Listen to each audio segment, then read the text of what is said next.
Dahil hindi na ako makapag-intay, isasalang na natin ang mga ito. Hayaan natin sila'y umalsa dito sa loob. Isa. Dalawa. Yan. And this is a ½ kilo of special flour na prepare ko po kagabi bago ako matulog.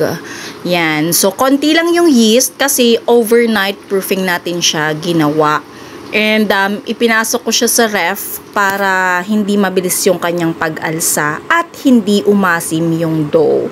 So, napakasarap niya. Yung tinapay niya pwede nating gamitin sa special ensaymada. Ayan, tapos na ang ating pandesal. It's already 25 minutes. Yan, syempre takam na ang bawat isa kasi nangamoy tinapay na naman ang aming bahay. 25 minutes has passed. Yan. O, diba?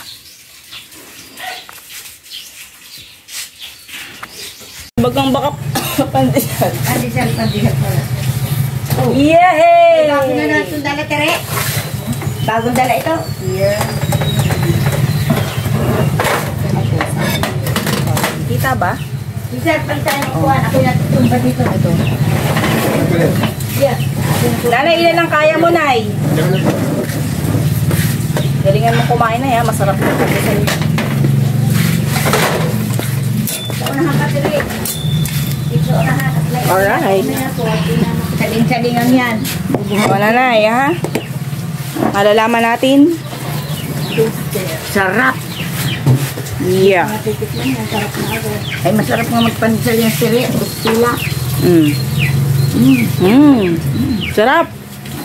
Thumbs up. Yarn. Okay. May pinapanood ko si Nanay.